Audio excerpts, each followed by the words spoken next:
دوسرے عذاب والے اللہ اس نے توبہ تو نہیں کی. اللہ فرماتے نہیں کی. چلو زمین کو ناپتے ہیں کتنی سفر یہ کر چکا ہے. فاصلہ زیادہ طے کر گیا تو جنتی, اگر کم طے کیا آگے والی بستی کا زیادہ بڑھ گیا تو پھر جہنم والے عذاب والے لے جاؤ. پتا چلا اور ہم نے زمین کو حکم دے دیا کہ تو سکڑ جا اور میرا بندہ جنت میں چلا جائے. سبحان اللہ, بہانے لگ گئے. آج انشاءاللہ ہم رب کو منا کے جائیں گے. منا کے جائیں یا نہ جائیں؟ بیوی کو منانا ضروری سمجھتے ہو, ماں کو منانا, خاوند کو منانا, بھیا کو منانا, چچا کو منانا, وڈیرے کو منانا, ذمہ دار کو منانا, افسر کو منانا. کہتے ہو میری اس کے بغیر نپٹی نہیں ہے, میں جی نہیں پاؤں گا, طاقتور ہے, میری گزر پر نہیں ہو سکتی اس کے بغیر. یہ کہیں نہ کہیں ہمیں مل پڑے گا. میرے دوستو, یہ دنیا والے راضی بھی ہوں گے تو اوپر سے وہ میرا رب ہے جو تو منانے آ. اللہ فرماتے ہم نے تجھے دل و جان سے معاف کر دیا. تو اسی طرح پاک ہو گیا جو مسجد میں بیٹھا ہوا ہے, جو کعبے میں بیٹھا ہوا ہے.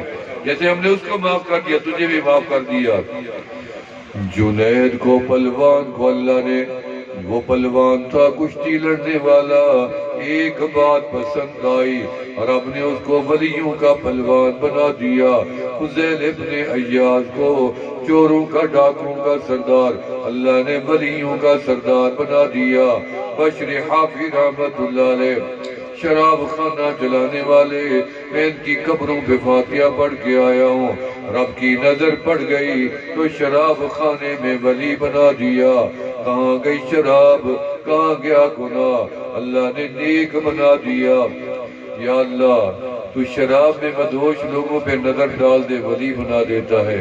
ہم تو تیرے در پہ ہوش کے ساتھ آئے بیٹھے ہیں. ہمیں ولی بھلے نہ بنا لیکن یا اللہ ولیوں کی قدموں کی خاکی بنا دے, ہماری نسبت ہی کسی ولی سے جوڑ دے. قیامت کا دن آئے گا, اللہ فرمائیں گے گناہگار کو لاؤ, آ جائے گا.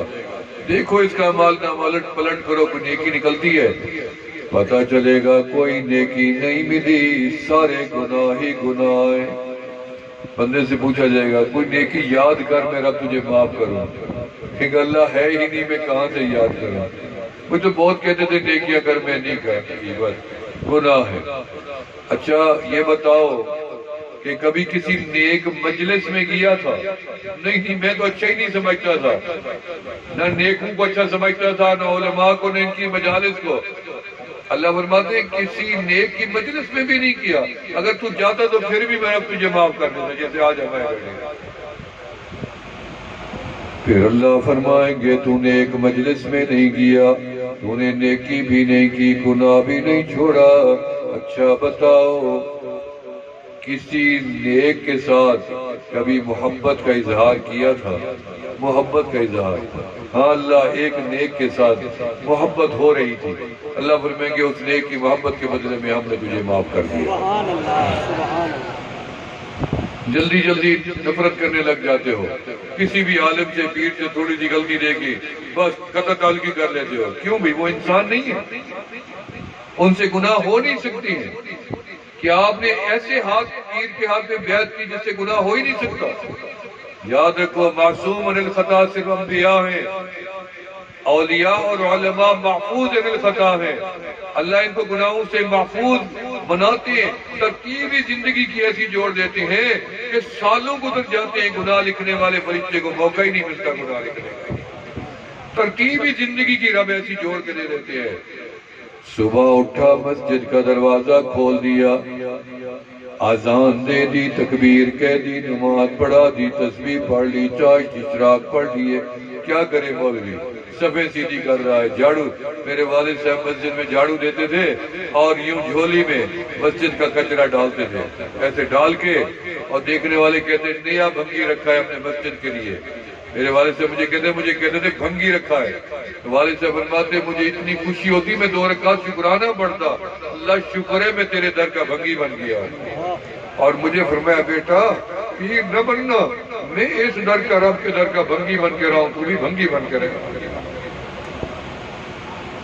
اللہ تمہیں نیک بنائے, نیکی کا شوق پیدا کرو. ہمارے علاقے کا راستہ تھا, ایک دن میرے والد صاحب نے کہا چلو بیٹا تو نے گارا بنانا ہے, میں پل بناؤں گا, لوگ تنگ ہوتے ہیں, پانی میں گزرنا پڑتا ہے, ہم دونوں باپ بیٹا محنت کرتے ہیں. میں نے گارا دیا, میرے والد صاحب نے کشتی بنائی, پل بنائی جو آج تک موجود ہے. ایسی نیکیاں کرو, یہ بخشش کا ذریعہ ہے, یہ بہانہ ہے بخشش کا. تو دوسرے کی بھلائی کر, اب تیری بھلائی کرے گا. میں توبہ کی کلمات پڑھوں گا, آپ میرے ساتھ دہرائیں گے نا. ہر گناہ کی توبہ کریں یا نہ کریں؟ تھکے نہیں ہو گناہوں سے؟ جو تھکے بیٹھے ہو گناہوں سے ہاتھ تو کھڑا کرو, ایسے منہ پہ پھیرو. یہ داڑھی کٹوانے سے تو میرے خیال میں نہیں تھکے ہوگے, ابھی جذبہ آپ کا تیز لگا پڑا ہے جی, کہ یہ نہیں, اس سے نہیں تھکے, یہ کٹوائیں گے. خدا کے بندے ہوش کرو. میری حضرت خواجہ فضل علی قریشی رحمۃ اللہ فرمایا کہ شریعت کہتی ہے کچھ بال کاٹو, زیر ناف بغل کے بال کاٹو, ہر 15 دن بعد کاٹو, حکم ہے شریعت کا. لیکن جب تم ناپاک بال کاٹ کر پاکیزہ بال, جن کو کاٹنا شریعت میں منع تھا, نبی کی سنت کو بھی ساتھ کاٹ دیتے ہو, کیا تم دونوں کو برابر سمجھتی ہو؟ خدا کو جواب نہیں دینا, یہ چہرہ آمنہ کے لال کو نہیں دکھانا. کیا داڑھی کٹوا کے ایمان سے بولو, بتاؤ کس کو خوش کیا ہوا ہے؟ کس کو خوش کیا ہوا ہے؟ مدینے والے آقا کو, کربلا والے صحیح کو, نجف والے صحیح کو, کسی ولی کو صحیح تم نے خوش کیا ہے؟ نہ باپ خوش, نہ ماں خوش, نہ بیوی, نہ خاندان, کوئی خوش ہوتا ہی نہیں ہے. ایک خوش ہوتا ہے, اس عمل سے وہ شیطان ہے, وہ دشمن ہے. کیسے عقل مند بندے ہو جو دشمن کو خوش کرتے ہو اور سجن مدینے والے کو ناراض کرتے ہو. یاد رکھو وہ خیر خواہ ہیں. فرمایا میں حوض میں تمہیں ملوں گا, عرش کے سائے میں تمہیں ملوں گا, اور ترازو کے پاس میں ٹھہروں گا. اپنی امت کے اعمال نامے کو تلتا بھی دیکھوں گا, جس کی نیکیاں کم پڑے گی وہیں التجا کروں گا, اللہ میرا امتی ہے کرم کر دے, وہیں سے ہی رحمت کی فضا چلے گی, میرا امتی جنت میں چلا جائے گا. ایسے خیر خواہ کے ساتھ وفا کرو گے یا نہیں کرو گے؟ رکھو گے نہیں رکھو گے؟ چہرہ سنوارو گے نہیں سنوارو گے؟ بھئی چمکتا جائے گا چہرہ, چمکتا قبر میں. میں الحمدللہ پچھلے ہفتے ایک جنازہ پڑھایا احمد کو شرکیہ میں, ہمارے ساتھی تھے عبد القدوس ہاشمی صاحب, اللہ اکبر, جو چہرہ ان کا چمک رہا تھا, داڑھی اور چہرہ, ایسے لگتا تھا بس بندہ جنت میں مسکراتا ہوا جا رہا ہے. اللہ تعالیٰ ایسا خاتمہ بھی نصیب کرے, اللہ تعالیٰ ایسا جنازہ بھی نصیب کرے, آمین کہہ دیں. میں توبہ کی کلمات پڑھوں گا, آپ میرے ساتھ دہراتے جائیں گے, اور اس کے بعد تھوڑی دیر ذکر و مراقبہ کریں گے, اور پھر انشاءاللہ مجلس جاری رہے گی. پڑھیں بسم اللہ الرحمن الرحیم.